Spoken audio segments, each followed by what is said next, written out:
Yes, potentially that is fantastic exposure. But film soundtracks too are absolutely huge now. So one of the most streamed tracks of last year was actually the Marvin Gaye and Tammy Terrell hit "Ain't No Mountain High Enough," because that was Guardians of the Galaxy along with ELO and the Blue Sky. So film soundtracks are huge as well. So how does it work? Who approaches who to get a song involved like this? Well, record labels, publishers, they will have their own so-called sync teams who will approach advertising agencies or specialist agencies, but equally those agencies or the kind of film producers and games publishers will have their own teams. So it's usually kind of a mutual relationship where they approach each other if they think they've got either a need or a fantastic piece of music that could be very well in sync.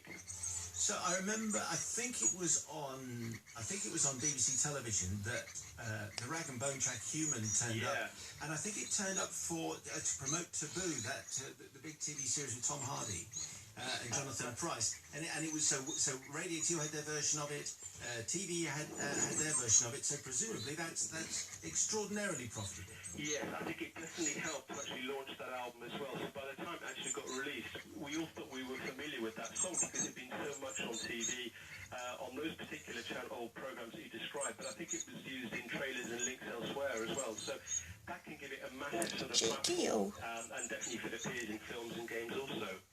And it's extraordinary. You mentioned the Marvin Gaye and Tammy Terrell, but and also Guitar Hero exposed really old rock tracks to some really young, enthusiastic people. I mean, I imagine the rock bands will be saying, "Please, please, take our song."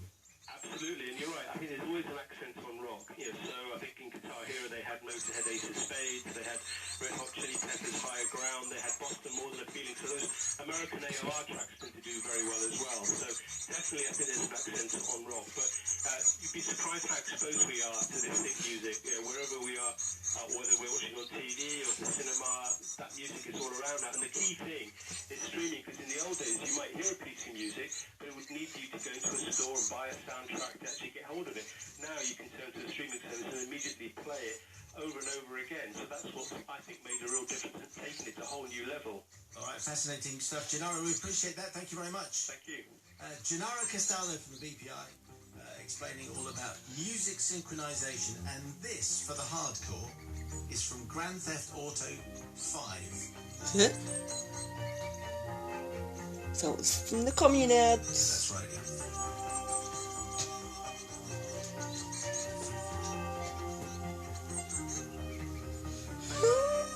Get in, Malibu. Hey, Chico.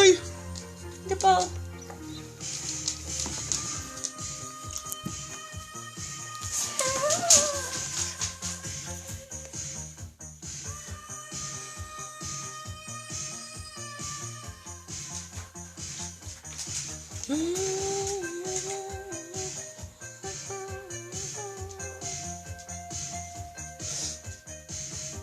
It's Ducky Doody. Wap wap. Dexter.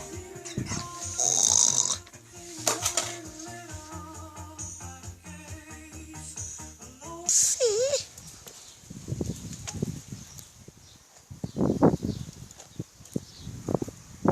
That's where they're coming from.